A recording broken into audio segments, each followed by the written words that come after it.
बेटा ये बहुत ही इम्पोर्टेंट क्वेश्चन एक और है हमारा, बहुत ही अधिक इम्पोर्टेंट क्वेश्चन है ये बेटा। ये लगभग हर साल परीक्षा में पूछा जाता है।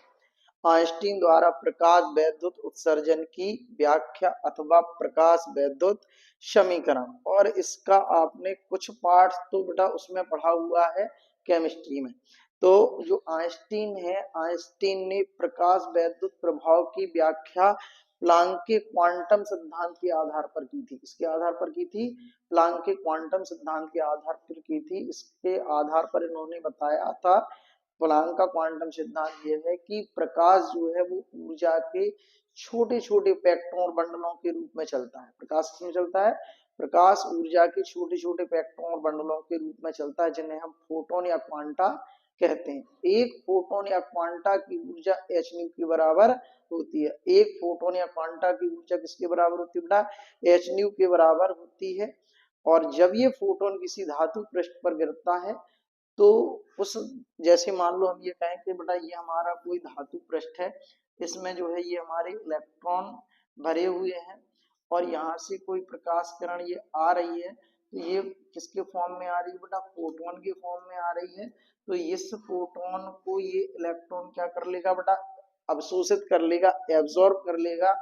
एब्जॉर्ब करने के बाद इससे क्या होंगे बेटा? दो काम होंगे। कितने काम होंगे? दो काम। तो एक तो ये पहले तो फोटोन किसने अवशोषित किया, तो फोटोन का अस्तित्व तो खत्म, फोटोन की ऊर्जा मिली, उस ऊर्जा से दो काम हुए। एक तो ये इलेक्ट्रॉन क्या होगा बेटा? धातु पृष्ठ से बाहर आएगा। क्या आएगा बेटा? धातु पृष्ठ से बाहर आएगा।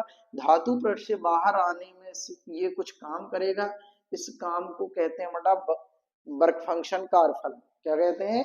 कार्यफलन। इसके बाद ये क्या करेगा बेटा? जो है इसके बाद ये क्या करना शुरू करेगा बेटा? गति करना शुरू करेगा। क्या करेगा? गति करना शुरू करेगा। तो गति करना शुरू करेगा मतलब इसको क्या मिलेगी? गतिज ऊर्जा मिलेगी। यानी कि जो फोटोन की ऊर्जा इलेक्ट्रॉन को मिली उससे दो काम हुए। एक तो जो है धातु पृष्ठ से इलेक्ट्रॉन बाहर आएगा, और बाहर आएगा तो उसमें जो काम किया जाएगा, जो वर्क किया जाएगा, उसे कहेंगे बेटा वर्क फंक्शन या कार्यफलन। और जब धातु पृष्ठ से निकलने के बाद ये क्या करना शुरू करेगा बेटा? गति करना शुरू करेगा, यानी इसे गतिज ऊर्जा प्राप्त होगी। तो यही देखिए बेटा हमारा लिखा हुआ है इसमें कि जो है बेटा सन 1905 में आइंस्टीन ने प्रकाश वैद्युत प्रभाव की व्याख्या प्लांक के क्वांटम सिद्धांत के आधार पर की। इस सिद्धांत के अनुसार प्रकाश ऊर्जा के छोटे छोटे इलेक्ट्रॉन अथवा बंडलों के रूप में चलता है, जिन्हें हम फोटोन या क्वांटा कहते हैं। ठीक है बेटा, फोटोन या क्वांटा कहते हैं। फोटोन या क्वांटा की जो ऊर्जा होती है वो एच न्यू के बराबर होती है। किसके बराबर होती है? फोटोन या क्वांटा की ऊर्जा एच न्यू के बराबर होती है, जहां न्यू प्रकाश की आवृत्ति है। ठीक है बेटा, तो ये जो है थोड़ा सा न्यू जो होता है वो ऐसा बनता है। अब इसमें जो है सही क्लियर दिख नहीं रहा है, क्योंकि जो है थोड़ा बड़ा ये बोर्ड का प्रभाव है, उसकी वजह से नहीं दिख रहा है। वर्ड में ये जो है लैपटॉप में सही दिखता है, लेकिन ये जो है डिजिटल बोर्ड में उतना जो है नहीं दिख रहा है ये न्यू। ठीक है, जहां एच को हम क्या कहते हैं बेटा? प्लांक नियतांक कहते हैं। और जब ये फोटोन धातु पृष्ठ पर गिरता है तो वह अपनी संपूर्ण ऊर्जा धातु के अंदर उपस्थित किसी एक इलेक्ट्रॉन को दे देता है और स्वयं नष्ट हो जाता है। इस ऊर्जा का कुछ भाग इलेक्ट्रॉन को धातु से बाहर निकालने में व्यय हो जाता है, और जिसे हम कार्यफलन कहते हैं, जबकि ऊर्जा का शेष भाग इलेक्ट्रॉन को गतिज ऊर्जा प्रदान करता है। माना उत्सर्जित प्रकाश इलेक्ट्रॉन की गतिज ऊर्जा कितनी है बेटा? ई के है, तथा प्रकाश इलेक्ट्रॉन को धातु से बाहर निकालने में व्यय कार्य W है। तो W को हम क्या कहते हैं बेटा? कार्यफलन कहते हैं।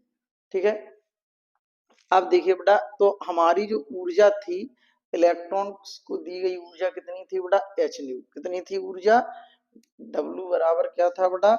एच न्यू था। ठीक, तो ये तो E बराबर क्या था? W प्लस ई के, हमने भी आप लोगों को बताया था। अब वही ऊर्जा एच न्यू बराबर W प्लस ई के।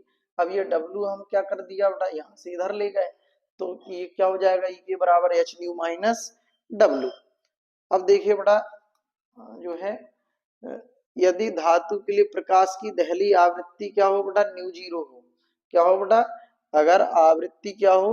न्यू जीरो हो अगर, तो क्या होगा बेटा, ई के बराबर H nu minus H mu zero. तो जो ई के का मान है वो एच न्यू जीरो के बराबर हो जाएगा। किसके बराबर हो जाएगा?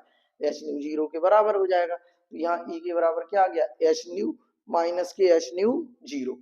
अब बेटा यहाँ पे एच कॉमन आ रहा है तो क्या हो जाएगा? ई के बराबर एच कॉमन ले लो, यहाँ बचा न्यू माइनस के न्यू जीरो, ये सॉरी एच गलत लिखा है। तो क्या बचेगा? ये ई के बराबर बचेगा, एच कॉमन आ गया और न्यू माइनस के न्यू जीरो। तो अब बेटा ये जो है ई के बराबर होता है क्या बेटा? गतिज ऊर्जा है। क्या है? ई के गतिज ऊर्जा है। तो गतिज ऊर्जा ई के का जो मान होता है वो होता है कितना बेटा? हाफ एम वी स्क्वायर, इसमें मैक्सिमम। तो ई के की जगह क्या आ गया बेटा? Half M V square maximum आ गया, बराबर में ये जहाँ कितना एच न्यू माइनस के न्यू जीरो। अब न्यू बराबर भी क्या होता है बेटा? सी अपॉन लेमडा होता है। न्यू बराबर सी अपॉन लेमडा। इसी प्रकार जब न्यू बराबर सी बटे लेमडा है तो न्यू जीरो बराबर होगा बेटा सी बटे लेमडा जीरो।